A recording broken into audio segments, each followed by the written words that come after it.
For centuries, the tarot cards have tumbled through history, a tantalizing blend of mystery and beauty.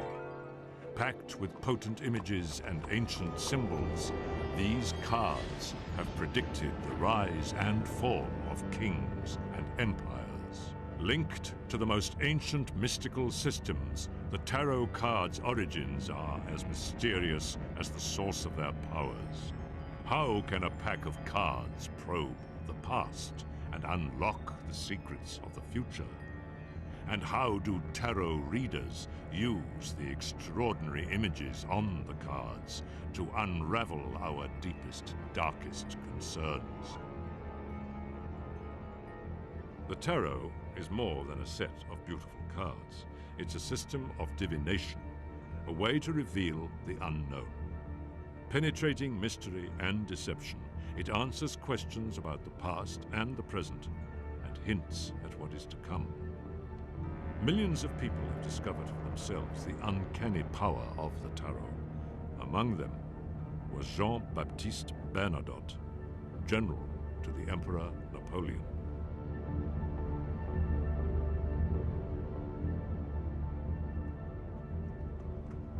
France, January 1804. Bernadotte arrived at the house of celebrated tarot reader Mademoiselle Lenormand.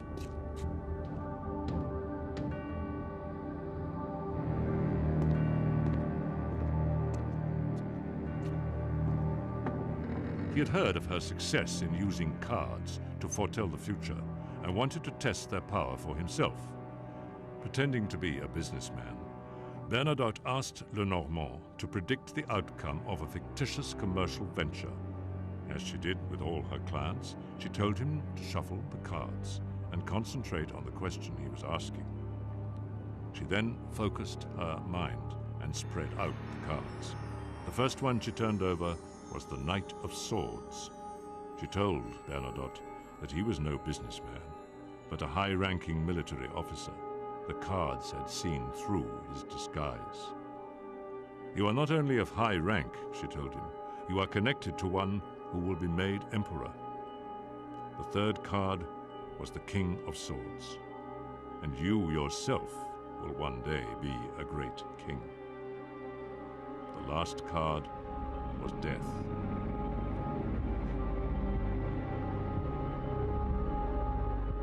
If the cards were accurate, then Napoleon would become Emperor of France.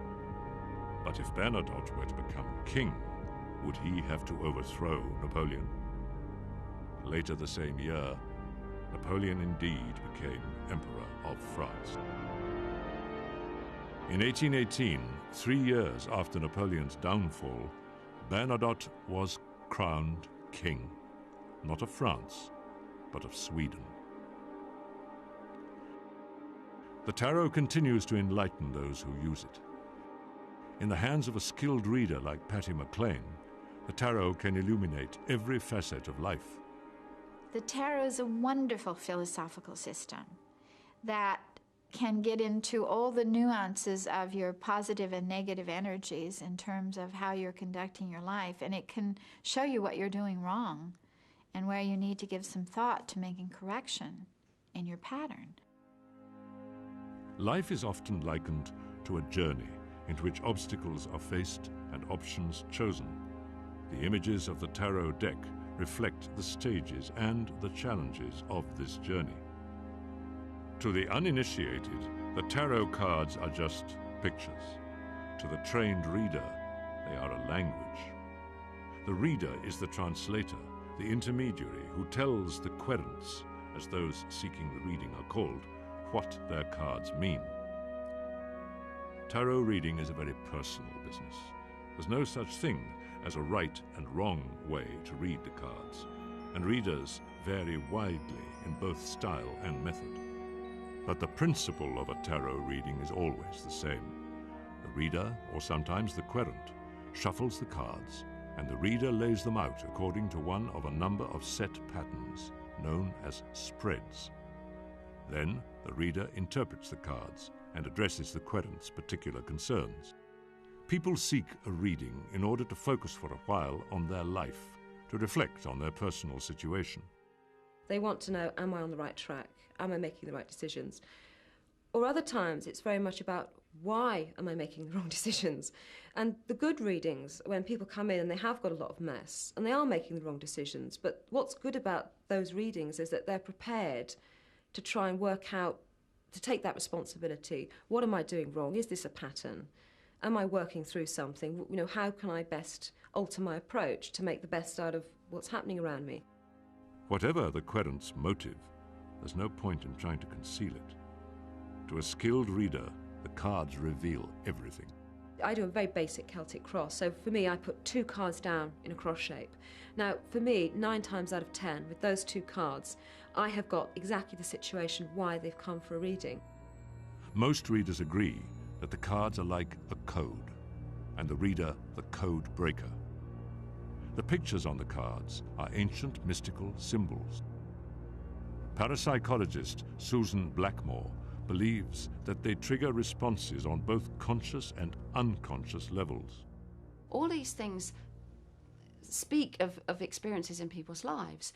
And so it's not surprising that when you look at these pictures, they inspire emotions, recognition, nostalgia. All of these things come pouring up in response to the cards, just because they are common, human, basic experiences. Tarot readers are trained to identify every level of meaning in the images. Learning to read tarot requires dedication and practice.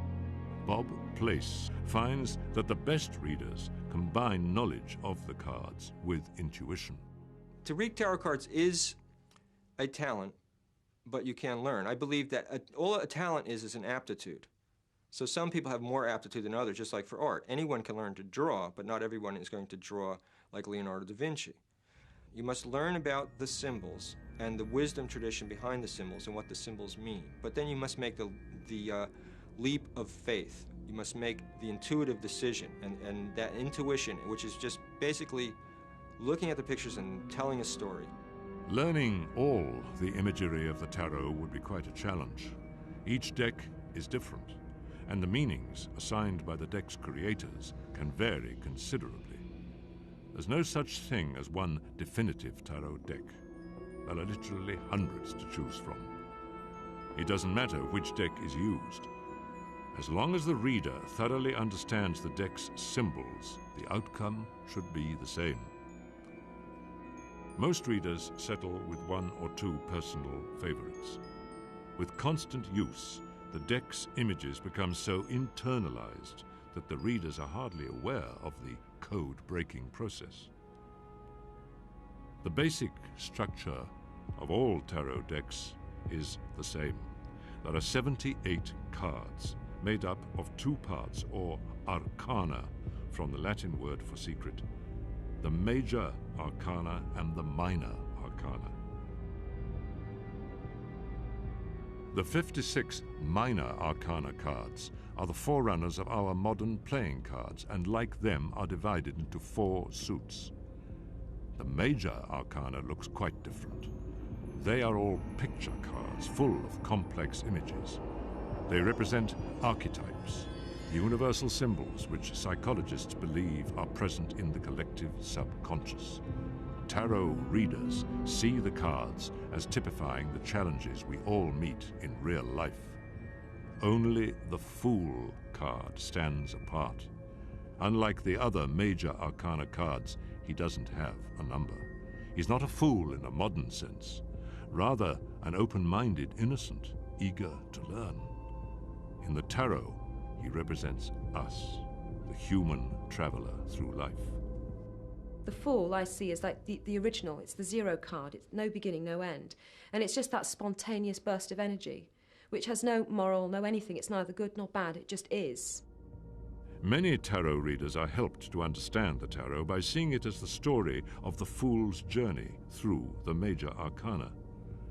The remaining cards are numbered 1 to 21, and they can be seen in order as staging posts through which the Fool passes on his allegorical journey from birth to enlightenment. The cards would never fall in this order during a reading. Indeed, the Fool card is no more likely to appear in a reading than any other. but following the Fool on this metaphorical journey makes the meanings and associations of each card become clear. As the Fool begins his quest, he meets the first card, numbered 1, the Magician. The magician is the intellect, it's the academic side, the knowledge, the brain, the power, the mind. And that the magician is always shown pointing to heaven and pointing to earth. The idea is you act as a lightning conductor for energy. The magician is a creator. He symbolizes the Fool's birth, his spark into life, his vital energies. From him, the Fool learns to create new opportunities and ideas.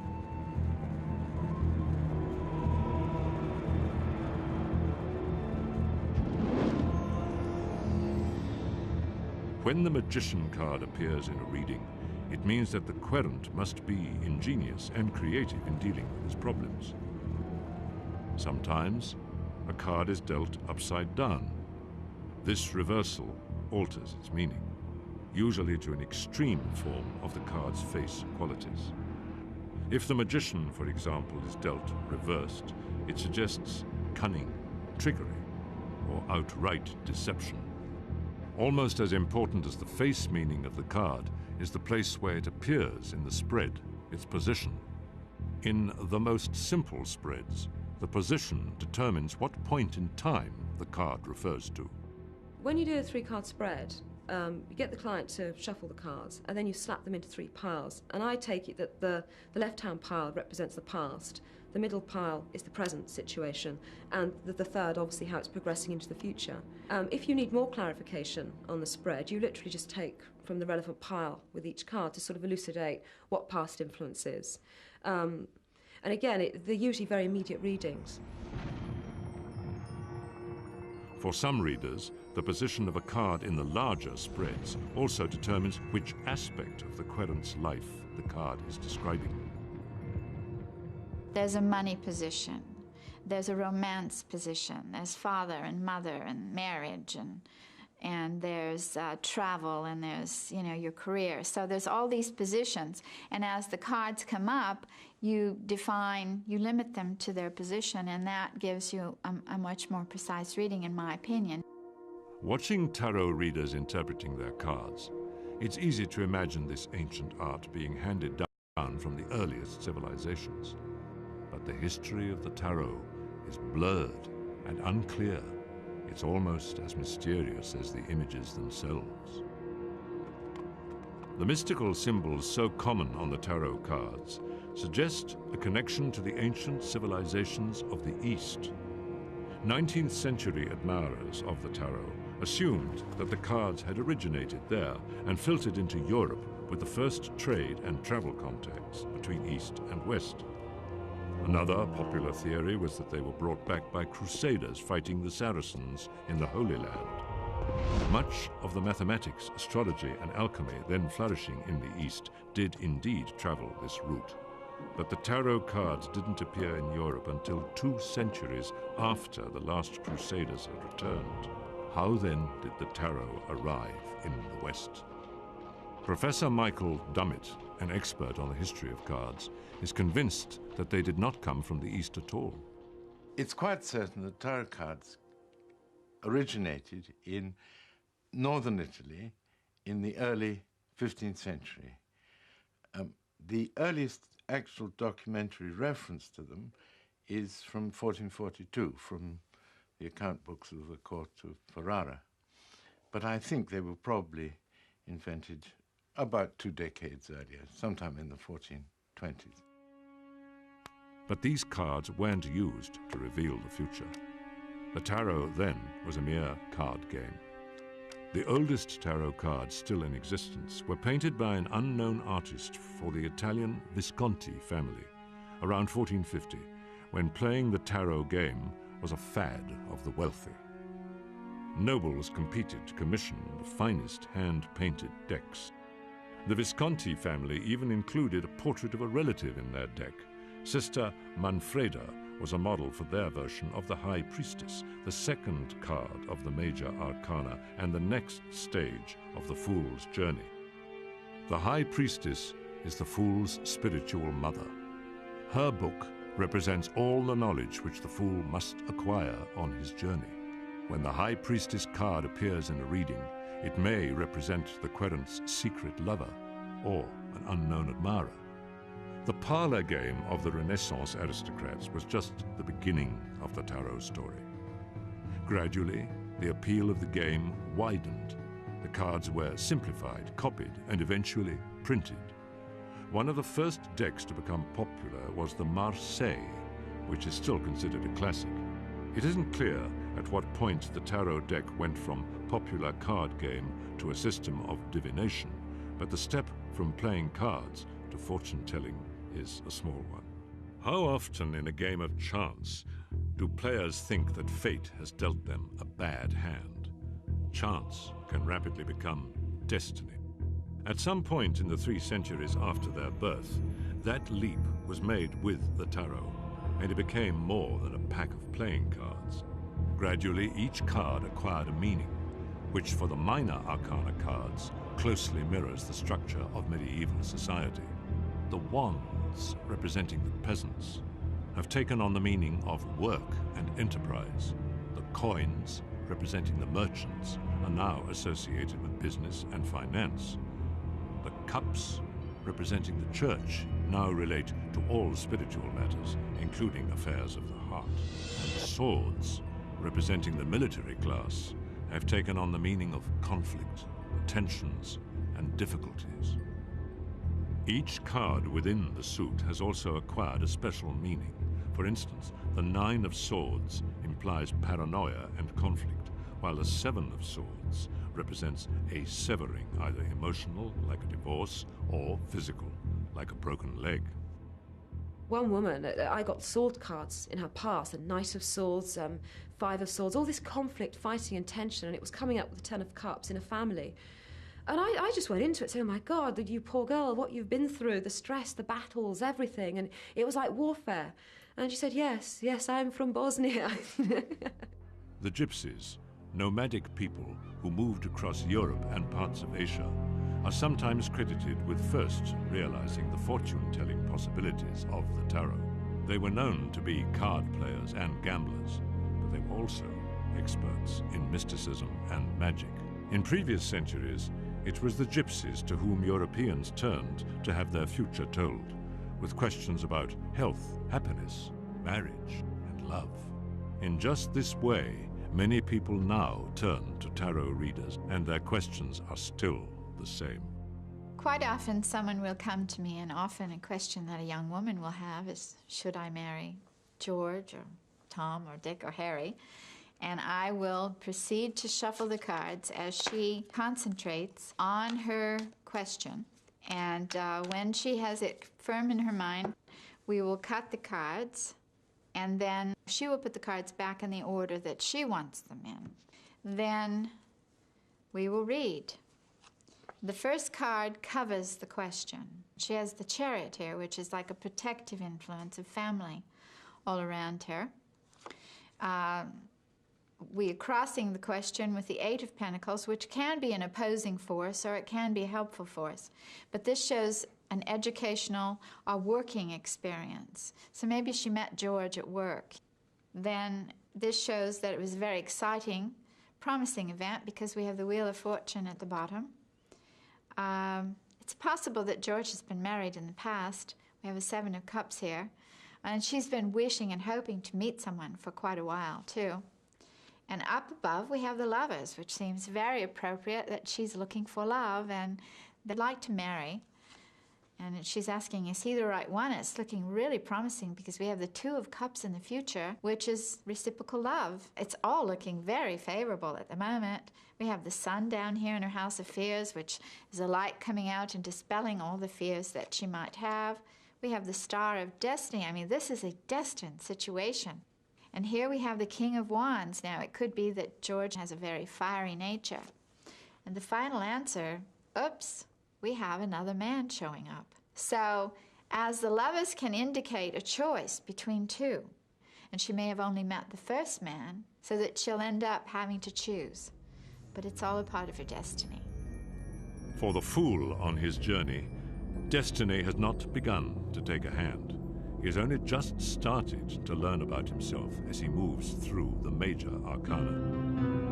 The Emperor and Empress are the next two cards he meets. They represent the security and guidance of parents.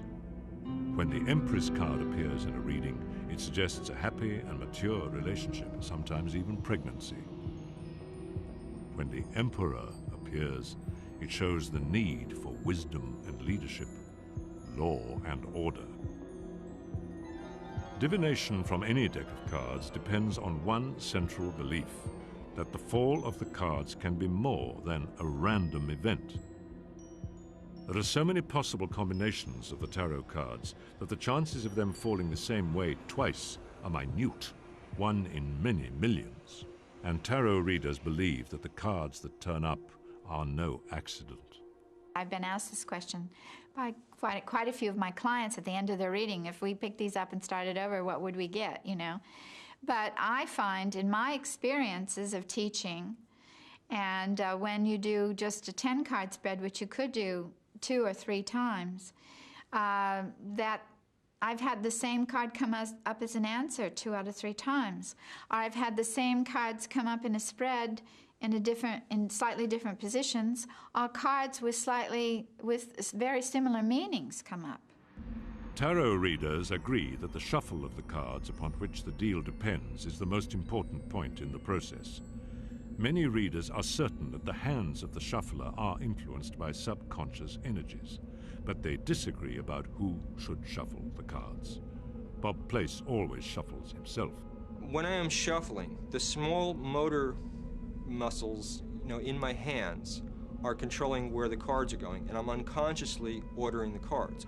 When I'm done shuffling the cards, my hands stop. They don't want to shuffle anymore. Obviously, I could force them to shuffle, but I don't need to force them. I know it's time, and I stop, and then I let the person make the final cut, and the cards come out, and it works. Other readers insist that the querent takes part in the shuffling process. The main reason I think that you do get the client to mix the cards is that so they do have some personal interaction in what comes up. Because I always remember one client in particular who came to see me and who was expecting a clairvoyant. And she was quite shocked at the thought that she had to shuffle cards, and she was quite insistent. She didn't want to mix them. She wanted no responsibility. She just wanted to be told what was going to happen. She felt she didn't want to influence anything. And it was then I thought, mix the cards. And it was quite an experience for her because she found that there was nothing to be scared of. So I make them mix the cards thoroughly, put them into 4, 5 or 6 piles. Then I make them take the top card of each pile, turn it around, and then I get them to mix them back again. And the whole process means that they are thoroughly mixed into those cards and they can't deny it.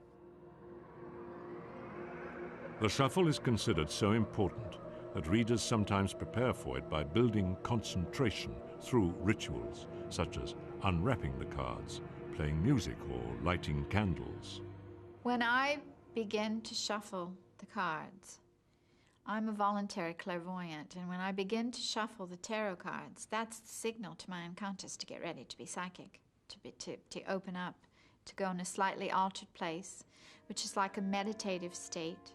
The ritual of the tarot is echoed in the next card of the Fool's Journey, the Hierophant, also known as the Pope. He represents the Fool's spiritual father. From him, the Fool learns humility and compassion.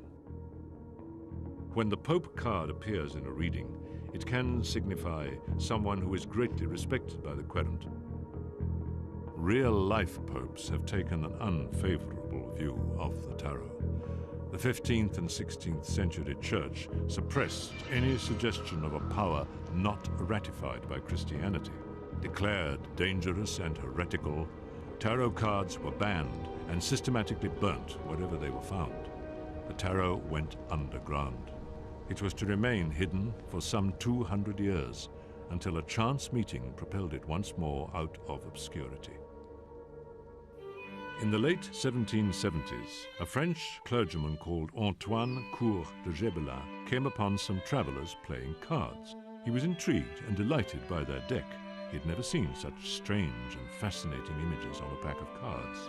The travelers told him that they believed their cards to have come from Egypt. This struck an immediate chord with Gébelin, who was already interested in new evidence that the ancient Egyptians had been masters of magic and ritual. Antoine Courtegeblin, 1781, he published 8 volumes dealing with esoteric material, including a chapter called Le Jeu du Tarot in Le Monde Primitif. And he had the idea that the Egyptian temples and the libraries, which were destroyed in Egypt, were now really a reincarnation in the tarot cards. And here were the 78 pages from those libraries that you could see if you looked at every one of the tarot cards. Gébelin began working on the cards, deciphering their meaning, and claiming in his book that the cards came from a lost Egyptian magical handbook, the Book of Thoth. The Egyptian connection was a potent one. There is even a Book of Thoth deck, but Gébelin's conclusions may have been hasty. Many of the tarot readers talk about the Book of Thoth, this supposedly mystical book that has a lot of power in it and gives you information about things that you're not supposed to know. There are books that had occult powers, that had magical powers for the Egyptians, but a specific Book of Thoth we don't have. Whether Gébelin was right or wrong, his book was extremely influential. Within 2 years of the publication of Cour de Gébelin's theories, a man called Aliette, who reversed his name to Eteia, and had various occupations, but in the past he had been a professional fortune teller, and he became one again, only this time using the tarot pack. Eteia became the first of the successful Society of Tarot readers and set about giving the cards new meanings and devising new spreads. The spread he is best known for is the Great Figure of Destiny.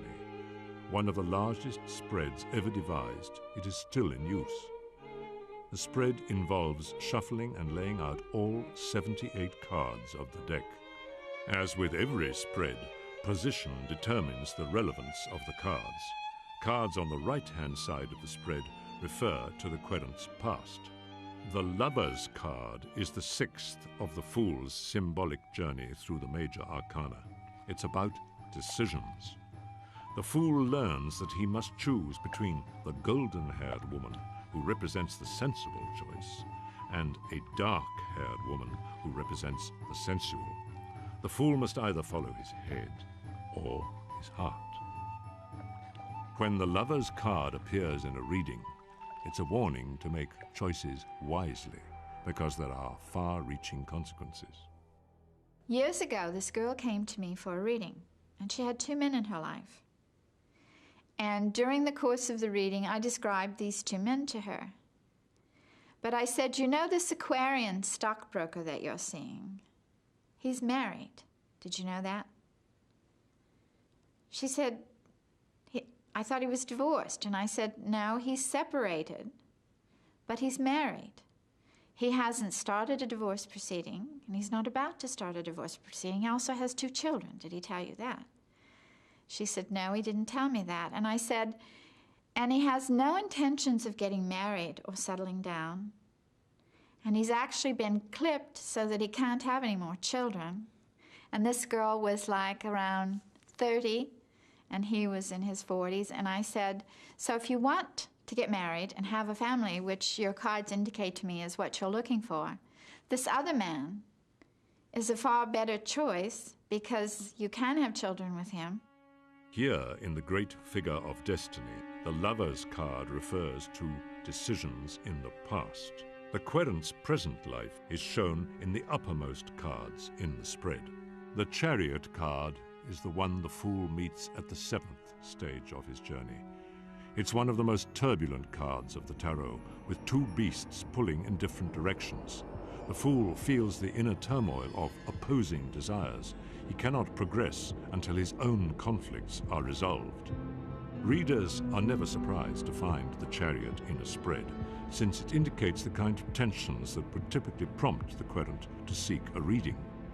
On the left of the Figure of Destiny lie the cards which point to the future. Justice is the 8th card of the Fool's journey. It suggests solutions for his dilemmas. He learns the value of wisdom, reason, and considered argument. When justice appears in a spread, it can indicate legal solutions, which may not be as straightforward as they seem. For instance, one guy I did a reading for, he was going through a really messy divorce, really messy, and I just kept feeling, I couldn't quite work out why, but I kept saying, you've got to really keep your present relationship under wraps. You know, don't let your wife know, she'll use that as ammunition. And it felt, I don't know why, I kept feeling like telling him, just be really, really careful. And he was really being very evasive, and I thought, he's not going to tell me anything, but he just needs to be warned. And I felt like I was going on automatic. I couldn't, my mouth kept saying, just be careful, be careful. And when he came to the end of the reading, he said, oh, could I just ask a question about the new relationship? And I thought, fine. He took 3 cards, and I thought, oh, that's why. It was the Emperor card there with the Ace of Cups. Like, he was basically having an affair with his male boss, and at the moment he was going through a divorce, and I just thought, well, if his present wife got to know that he'd actually run off with another guy, she'd take him to the cleaners. As Eteia was refining the great figure of destiny, the popularity of the tarot was growing. The renowned tarot reader, Mademoiselle Lenormand, was building up her Parisian clientele and had even made friends at the palace. She had read for Empress Josephine and had even predicted her marriage to Napoleon. Josephine was so impressed that she decided to learn the secrets of the tarot. But rather than read the cards for others, Josephine wished only to read the cards for herself. Although experienced tarot readers do read their own cards, they generally advise against it for beginners. Sometimes the cards can look alarming, and it takes experience to make a considered analysis. For those who know the tarot well, the peace and quiet of a solitary reading has its appeal. When the fool meets the hermit, the eternal seeker after truth, he learns the value of solitary reflection. His appearance in a spread suggests that the querent needs to take time to stop and think.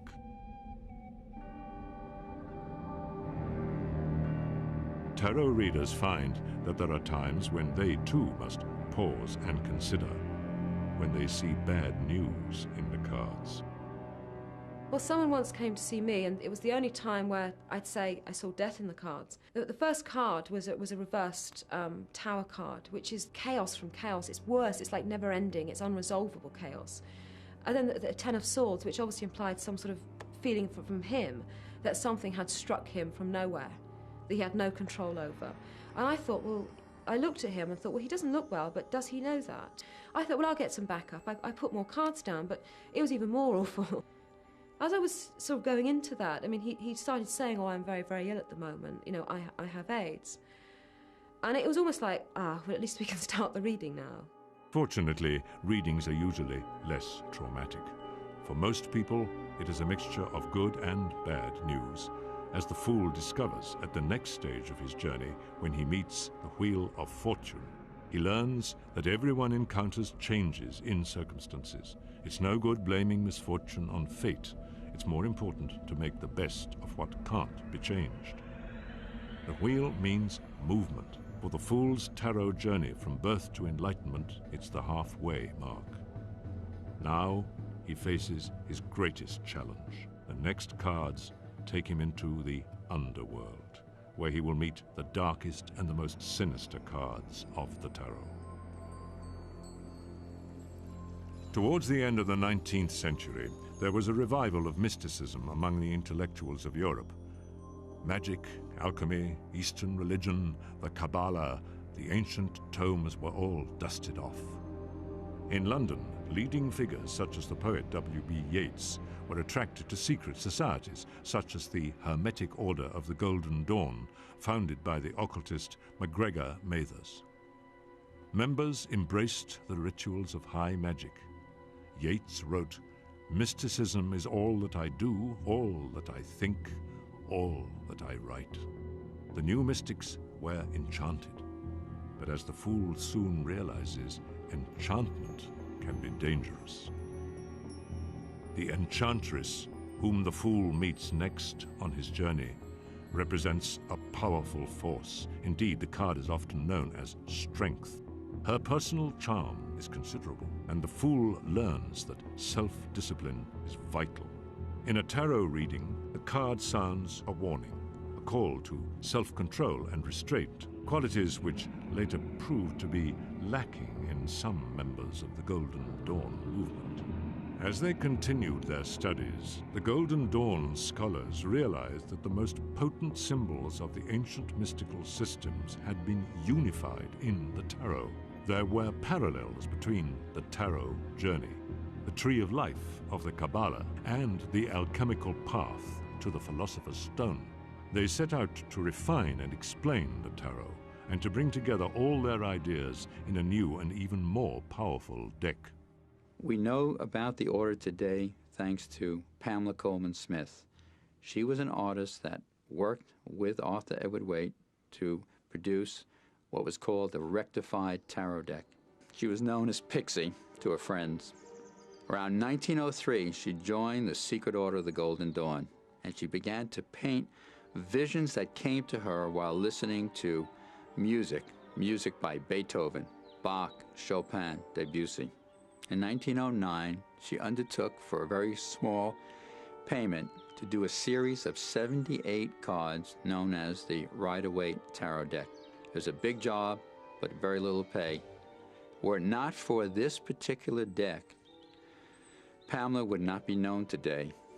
Instead, there are millions of her decks sold, and she's become very well known. What Pamela did was she actually had a picture on every pip card. For example, the Ten of Swords has a man lying flat with 10 swords into his body, showing how a disaster is going to occur. That's a much easier card to read than to just see 10 crossed swords, as it was done in the Tarot Marseille deck. But even as the famous deck was being created, the idealism which marked the birth of the Golden Dawn was fading. By 1905, the founders had deep differences about the interpretation of mysticism. The 12th card on the Fool's Journey, the Hanged Man, is about just this sort of disillusionment. It teaches the fool to question values and search for new solutions when things no longer make sense. When the Hanged Man appears in a reading, it suggests that sacrifices may be needed, and that the querent must try looking at the world from a new angle. There was new thinking at the Order of the Golden Dawn, but it proved misguided. The intellectual curiosity of the early days turned into an obsession with the occult. The fool, too, is going through the darkest part of his journey to enlightenment. He meets the 13th card in the Major Arcana, Death. This skeletal image strikes horror, but in the tarot journey, death doesn't mean the end, only change. The fool learns not to be frightened by change, but to embrace the challenge of a new order.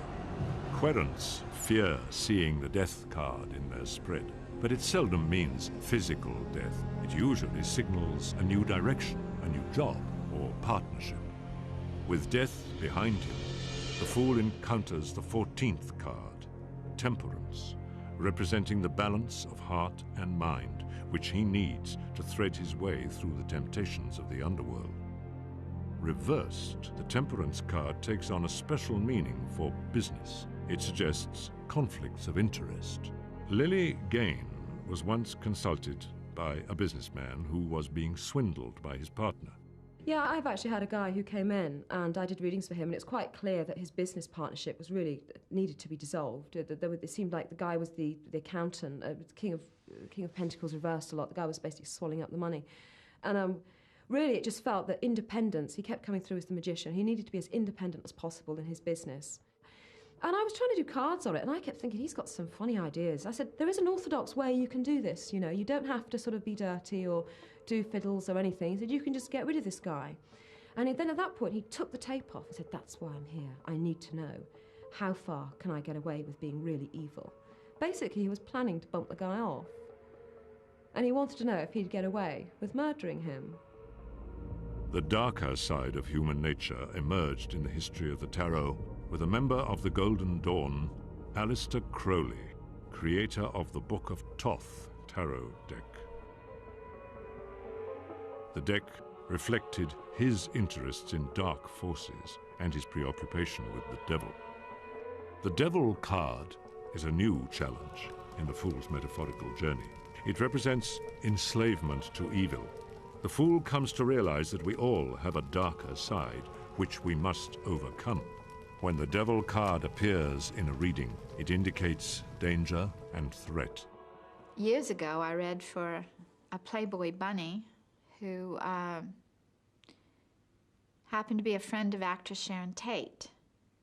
And a month before the Tate murders, I read for her, and she got the devil and the tower and the 9 of swords and the 10 of swords. And I began to tune into them, and I said, there's going to be a murder, and it's going to involve more than one person, and there is something satanic about it, and there's drugs, and there's alcohol, there's guns and knives, and I started feeling sick to my stomach.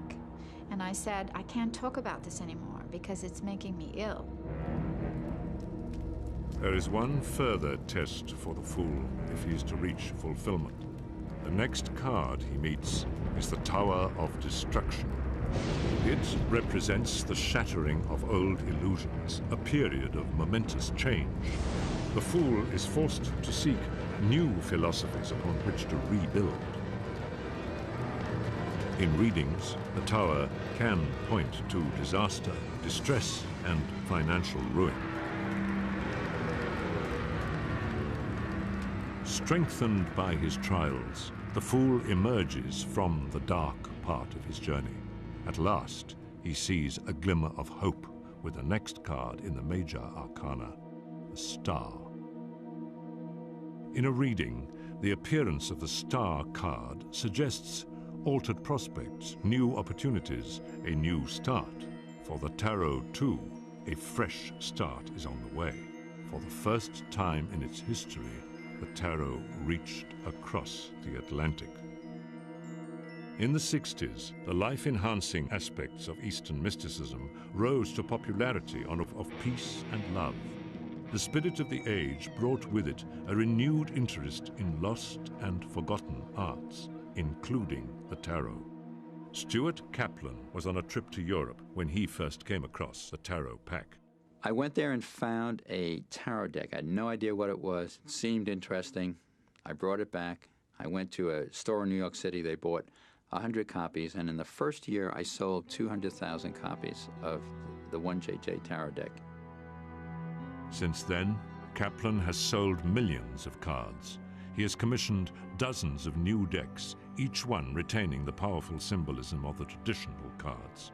One of the most familiar of all the ancient images in the tarot is the moon, the next card of the Fool's journey. The moon is the card of intuition. Contemplating it, the Fool discovers the sensitive side of his nature. In a reading, the moon card represents dreams and inspiration. Many tarot readers recommend quiet contemplation of the cards. I think the positive value of tarot cards lies in how you can help yourself to understand yourself by looking at those pictures.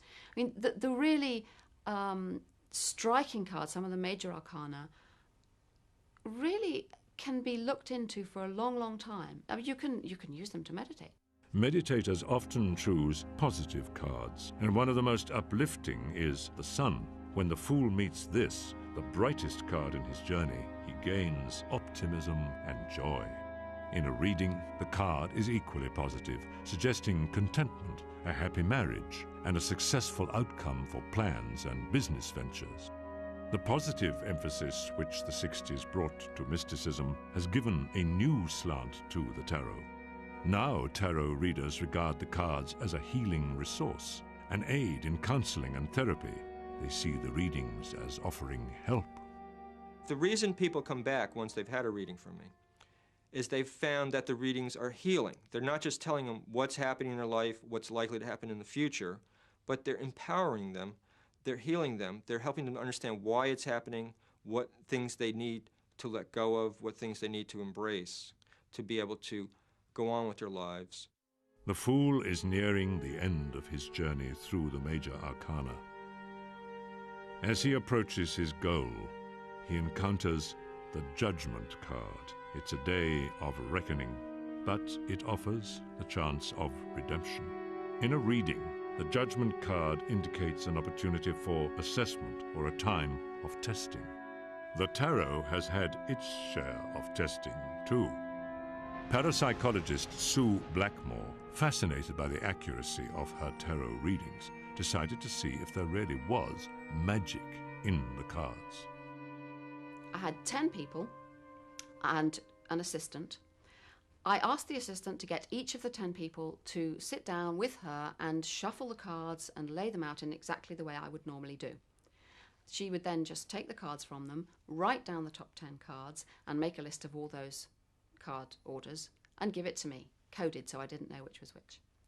I then sat down, imagined the person was in front of me, went through all the shuffling and laying out again, but laid out the ones she told me, and did a reading on that basis, and I wrote down all the 10 readings.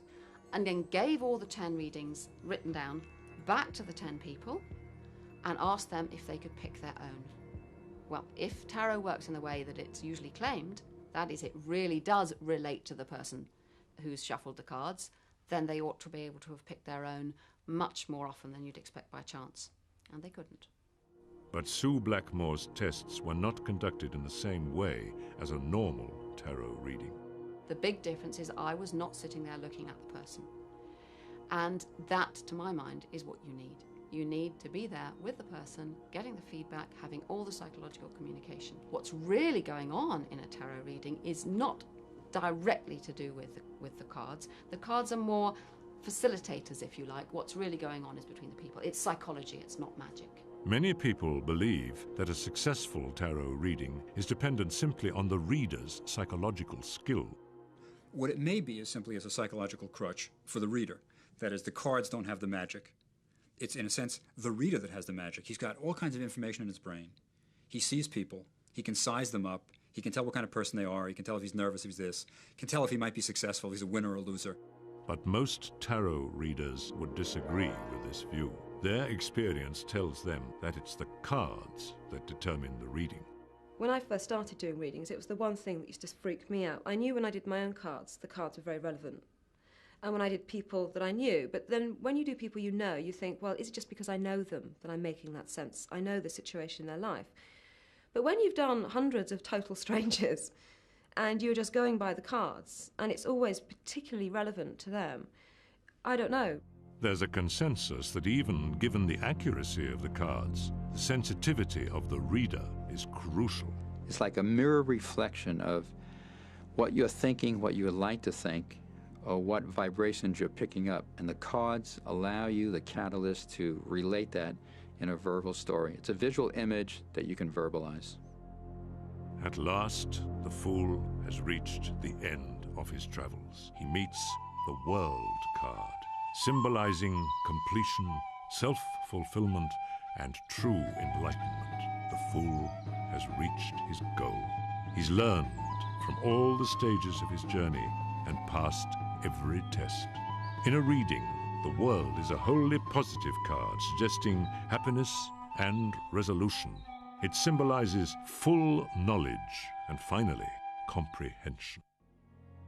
Complete understanding of how the tarot works still eludes both querents and readers. They're no closer to explaining the power of tarot readings than they were 200 years ago.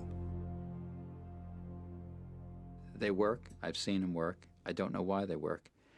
What probably appeals to me most is that they're as mysterious as the cards themselves. Why it happens, why I can do a reading, why the readings make sense. I don't understand it. Most people don't understand it. But the people who do it find that it works. It's enough intuitive nature in the cards and the allegorical imagery that can combine to form a story. We're still at a loss to explain the peculiar magic of the tarot. It remains a mysterious tool which somehow unlocks thoughts and emotions and foreshadows the future. But for those who use the tarot and live with it, there's no denying it. It's all in the cards.